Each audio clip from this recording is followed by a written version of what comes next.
Greetings, Cleveland, and welcome to Creative Focus, the show that illuminates some of Cleveland's most talented and creative artists across the genres of dance, film, music, theater, and visual arts. I'm your host, Cornell Calhoun III, and I am thrilled to be at the Cleveland Arcade that opened in 1890, nicknamed Cleveland's Crystal Palace and home of Superman and Lois Lane's iconic kiss, right here.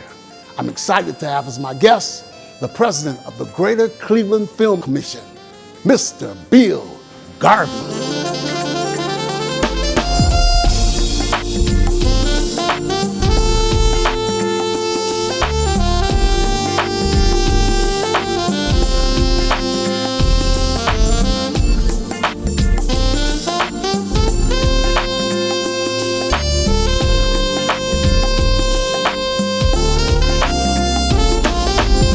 Bill, welcome to Creative Focus. Thank you. Thank you for having me. Have you here. Thanks. Let's get right into the nuts and bolts of film. Cleveland has become so recognizable in film recently. Why do you think that is? Well, it's driven, this entire business is driven by production incentives. And so we are fortunate that Ohio has one of the most competitive production incentive programs in the country. We compete against 38 states that have production incentives, about roughly 100 countries in the world. And we're competing against every single one of them. So, you think that architecture drives where productions choose to film. Frankly, it's the production incentive programs that drive it. And then the architecture is the secondary, driving factor. And, over the last 17 years of our production incentive program, we've had over 300 productions come to Ohio. And a good portion of them, more than half of them come to Northeast Ohio. And through the work of the Greater Cleveland Film Commission, using our expertise, having worked in this industry, and myself, I've worked in this industry for 26 years before coming to the Film Commission as a location manager, as a scout, finding filming locations for features and TV shows all throughout the country.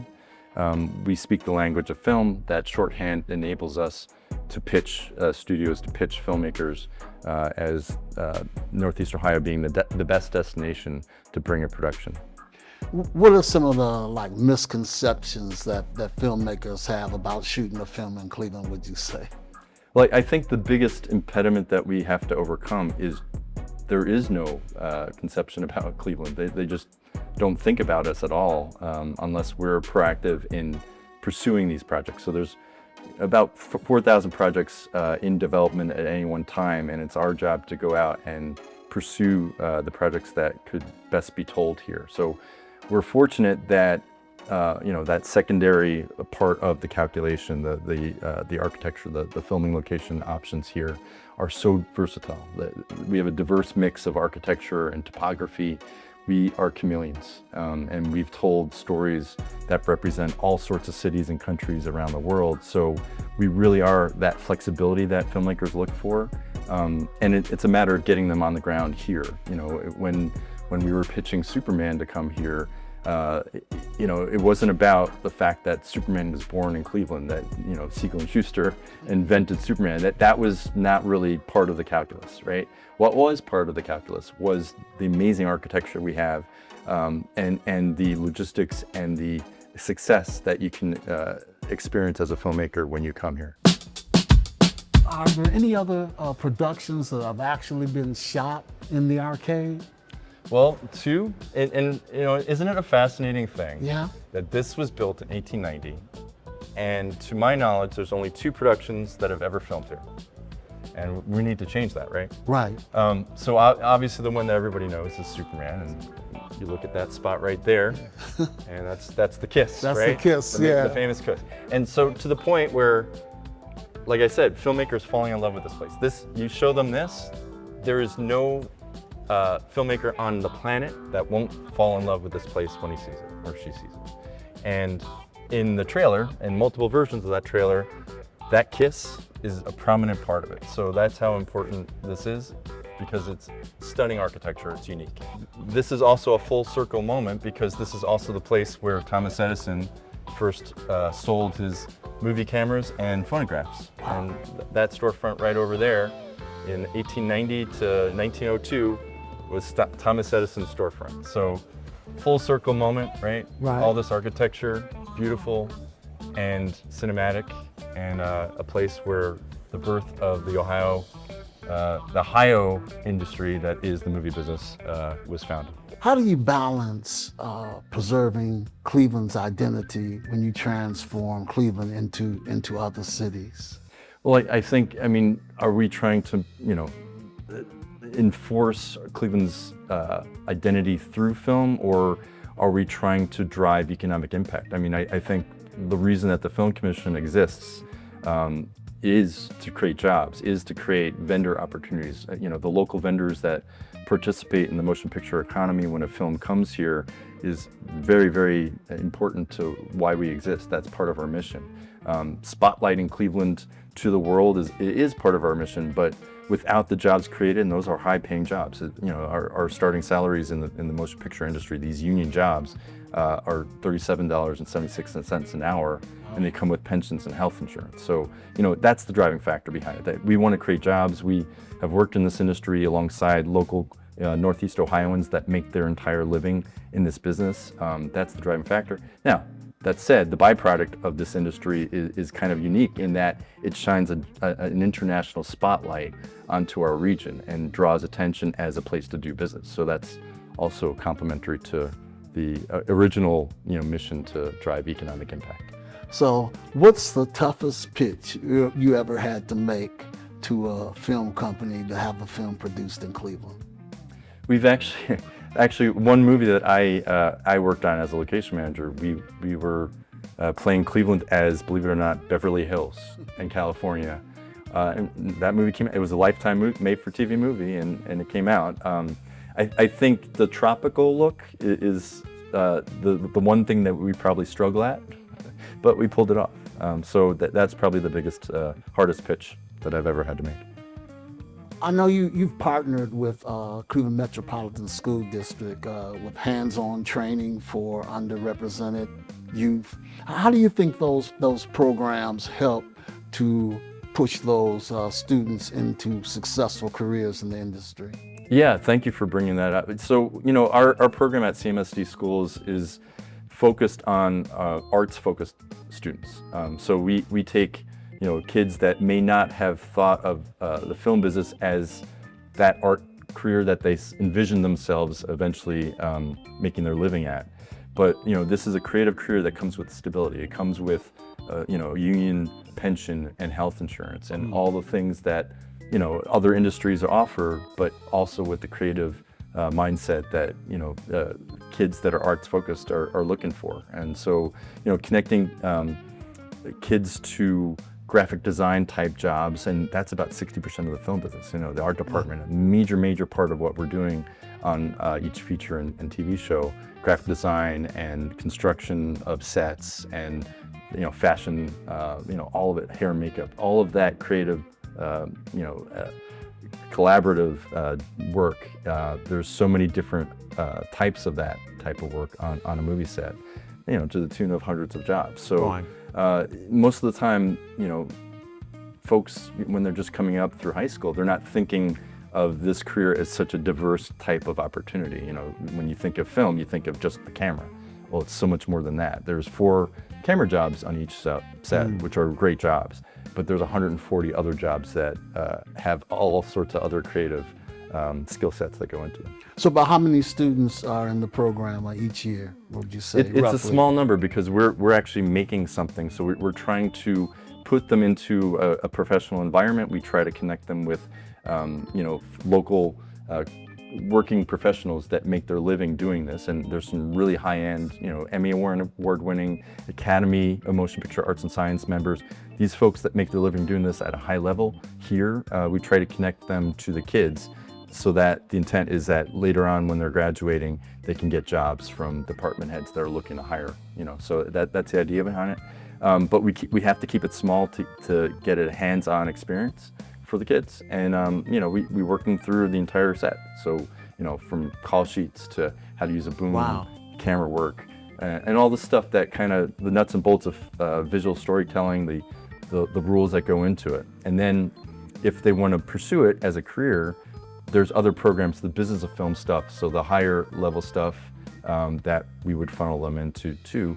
And we try to do it at no cost. I mean, it's definitely, we do this, we're passionate about doing this, but we do it at no cost to CMSD. Obviously, we have to raise funds to do that work because we're not for profit. We don't get any money from the films that we pitch and land to come spend money here.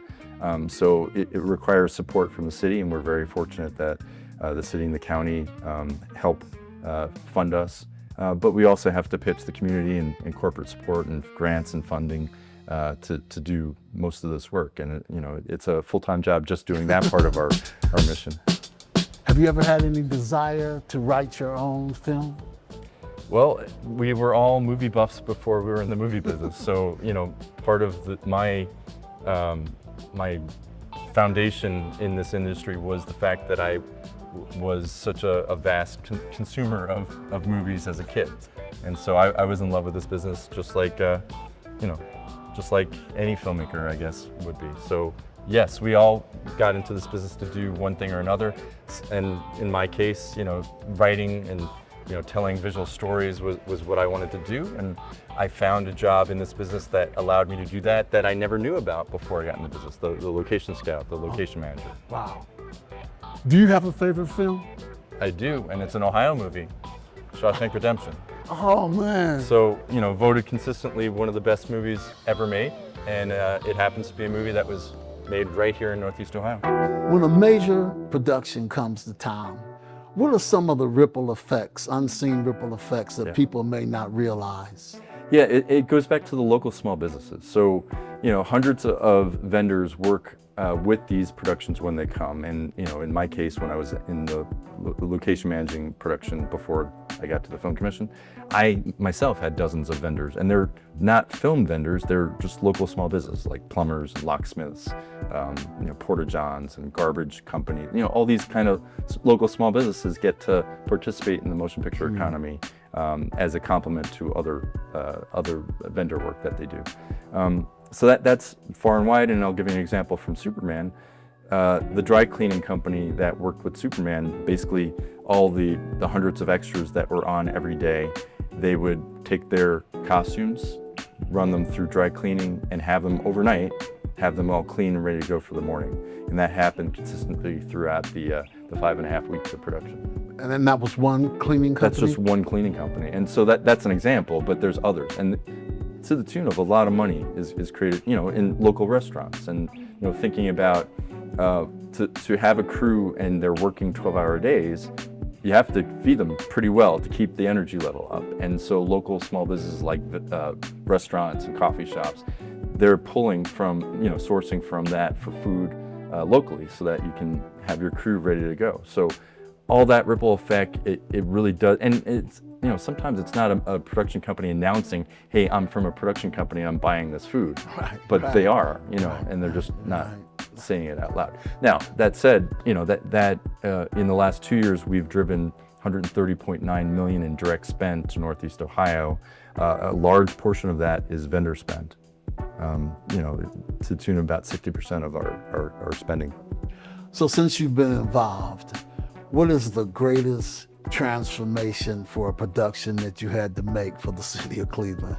I'm very proud of a movie that I location managed, that the Film Commission had a big part in landing, called Judas and the Black Messiah. And Judas and the Black Messiah was about Fred Hampton, who started the Black Panthers, not the superheroes, the actual Black Panthers in Chicago in 1970. And Cleveland played as 1970 Chicago, and frankly did such a good job that not only was the movie nominated for 6 Academy Awards and won 2, but the city of Cleveland won for Location Manager Award of the Year, which means that, so each one of these disciplines in the movie business is represented by a guild. So the Screen Actors Guild, the Directors Guild, right? Well, the Location Manager Guild represents all the location scouts and managers throughout the world that do this for a living, pick filming locations for a living. In 2021, Cleveland was voted Best Locations of the Year for Judas and Black Messiah. So in other words, the people that do it for a living voted us the best place on earth to make a movie that year. That's incredible. So do you look for specific genres and projects to bring to Northeast Ohio? Or We no? do. Yeah, I mean, that's the thing. Going back to that 4,000 projects in development at any one time, we have to, the California storyline that I mentioned, it's hard to make that type of movie here, but there are so many storyline types that are easy, and we're fortunate that we're that diverse in our architecture. So, it's our job to go out and pitch productions that we are most likely to land, because obviously we have a finite amount of resources, 5-person staff, so we're fairly small in relationship to the other film commissions that we're competing against for this business. And then, just having the relationships with studios and independent filmmakers so that we can pitch and they're going to take our calls, and we know that there's a likelihood that, they're actually going to entertain the idea of coming here. Because even when they agree to take a look at Cleveland, we're still competing against other cities that they're also looking at. So, you have to be efficient about how you go about pitching, and in the end, we've won more battles than we've lost, and that's why we get, 60, sometimes 70% of the projects that come to Ohio come here. What's next for you, Bill? More production. So we want to grow Northeast Ohio as a film destination, and that means, reaching more, expanding our reach to production, growing local filmmaking talent. Doing a multitude of training programs and outreach to make sure that we're always a filming destination going forward. And I think our future is very bright. What's some good advice you can give for an independent filmmaker like myself? Because I know there's a lot of us out there that'll be watching this TV show. Give us some tips, man. Yeah, I mean, best practices are part of it, so knowing the business of film and how it operates is so essential to being a successful filmmaker.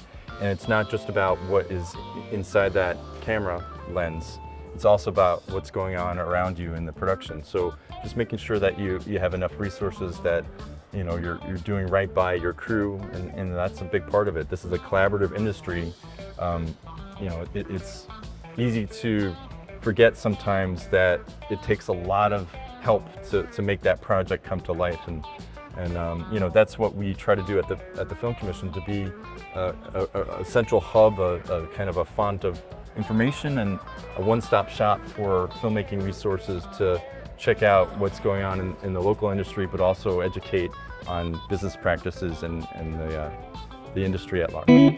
How difficult is it to balance attracting Hollywood and then nurturing local filmmakers, like myself, It has to be a balance, and that's essential to the success and the growth and the health of this industry here. Because if we just pay attention to Hollywood, then you're not growing talent from within. And there has to be opportunity for filmmaking here, filmmakers from Cleveland, to rise up in this industry as well, or else we're going to fail, because then you have to bring in all your crew. And frankly, studios aren't not going to do that. If you can't hire local, if there's not a local crew base that knows how to do the job, we're not going to win. We're not going to get these projects to come here. So that's why we built out so much training programs, so that we're aligning our crew base with what Hollywood needs, but also part of that workforce training is built around the business of film, which enables local filmmakers who are just starting out to kind of understand how this industry works, how to structure their budget, best practices, all the stuff that nobody's really going to tell you. And certainly nobody told me when I was coming into this business. I don't want anybody to experience the kind of thrown to the wolves kind of life I had in New York when I was coming up, because frankly, in larger markets, they don't need to help. They don't need to train crew base, because by osmosis, by a fight to the death for competition, you're going to succeed or not. Whereas here, we want to cultivate growth from within and help filmmakers, grow. How difficult was it a decision for you to leave being a location manager and scout and take this position as president of the Cleveland Film Commission? There are, honestly, a lot of crossover between location managing skills and being a film commissioner, because you're still using the same relationships in the industry. So I'm still, talking to the same producers that were my bosses back in production. I'm still, I have to have a good sense of locations, filming locations, and frankly, as a location manager and a scout, you go down every dead end, you look under every rock, so you get to know the territory very well, very quickly. That is essential at pitching business, especially on the fly. When we go out to LA and take meetings with studios and producers, you have to be able to analyze a script right there on the fly and know what you have to offer and show pictures of that. And it's hard to do if you haven't done the job. So, that skill set's a pretty great crossover. So the transition wasn't that difficult. And I'm not a unicorn. I mean, there's a lot of location managers that transition to the role of film commissioner. As commissioner, how do you ensure that local people, actors, crew, creatives share in the growth of the film industry? That's a very good point. You can't deny, that growing the talent from within is essential, right? So we designed a lot of networking opportunities to help with that growth. So every quarter we do a networking mixer. We're going to have one coming up in June, where we get all the filmmaking talent in Cleveland together. And there's usually 200 to 400 people that show up at those events. And it's an opportunity for relationship building, for best practices, trading ideas. Production companies go to that. There's a lot of local production companies that are doing this at a high level. When I was coming up, I was looking for mentorship that could teach me how to do this at a high level. Well, we have it here. And if you take, there's roughly 12 to 15 production companies that make a living right here in Cleveland making content, whether it be commercials or documentary or branding, all of it kind of the same skill set that you use on features or TV. And those folks we're fortunate that they come to the networking mixers. So it's not just people aspiring to get into the industry, but also veterans that are there to help, to mentor, to hire. And that networking mixer is an essential part of the service that we provide as the Film Commission to grow and be healthy as an industry here. And that's part of the reason for the success. It's not just, hey, me talking to some studio guy and then they say, okay, we'll come. It's because they know that the crew base here is accomplished and veteran and experienced and has the skill set to do the job. Bill, what would you say is the biggest misconception about the film industry? Well, I mean, as all these states are competing for business and, production incentives have been the way that they compete. I think one of the biggest misconceptions is that, this is just a check written to a Hollywood producer and there really isn't any impact economically. And that is not the way this business works. So, Ohio gives a production incentive, but only after a production has come here, spent money, hired a third-party auditor, a CPA auditor, to run an audit of all the spending that happened in-state only. So that's where the local small business vendors come in. That spend has to happen in this state to local small businesses. The payroll has to happen in-state, right here, people working on the production right here in Ohio. And then only after that does the incentive go back to the production. So all that spend happens first. And when it comes to all the tax revenue, it's beyond just what the production generates in tax revenue. It's all those small business vendors that are also generating their own income tax and sales tax revenue based on what the production is paying them too. So the ripple effect goes far and wide, and oftentimes that's missed, and it becomes, debased down to a Hollywood giveaway, and it really could not be farther from the truth. It's incentivizing new money that will not come here otherwise. So it's a 300% return on investment of brand new money, and only because of that tax credit. So how hopeful are you that will actually happen? That the mindset will change, the perception will change. I think as we get out into the world and talk more to folks and just educate on how this industry works, how the production incentive program works, piecemeal, we're changing the mindset, because it's a conclusion that isn't founded in the reality. So We're a small not-for-profit. We don't have advertising dollars to spend on that, so that's why we do interviews like this, just to educate the public on how this works, the opportunity that exists here, and it's a local opportunity. You know, it's an opportunity where, you know, you don't need to have a master's degree in filmmaking to work as crew or as a vendor on these productions and take advantage of this filmmaking economy. So Bill, when you look back, when you take a step back, what are you most proud about in terms of this work that you do? Not professionally, I'm talking about personally. Yeah, honestly, my parents were both teachers. I think one of the most rewarding parts of this job is teaching, you know, not just at the high school level, at the college level, but all, you know, doing this career as a change in midlife change in careers. That's been the most rewarding thing, seeing the light bulb come on in kids' minds about the opportunity that exists right here. And, you know, working alongside the crew here, you know, for so long, obviously I have very close ties to production when it comes in, and all the crew that works and gets the opportunity to build a life here in a career that I love and I'm passionate about. So the teaching aspect of it is definitely one of the most rewarding, but also the economic impact. You know, we've generated $130.9 million in direct spend over the last 2 years. You know, for such a small not-for-profit, we're punching way above our weight.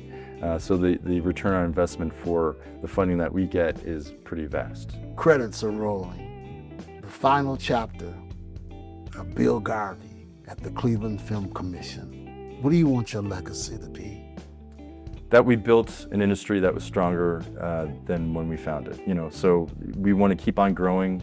We want to be the preeminent destination for filmmakers in the world, and I think we can get there. We have this amazing tool, our architecture, our body of water, that giant Lake Erie, the topography that exists, the logistics here, the cost of production, all of that adds up to one thing. It is a filmmaker's Shangri-La. I really mean that, and I've worked all over this country.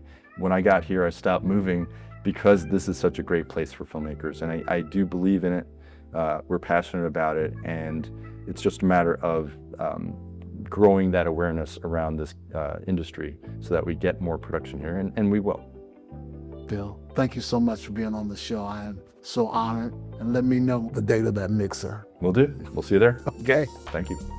Bill Garvey and the Greater Cleveland Film Commission enhance the creative future of the city by bringing engaging and exciting film productions to Cleveland. I'm Cornell Calhoun III for TV20 We Are Cleveland and Creative Focus. Until the next time becomes our time, be well, be safe.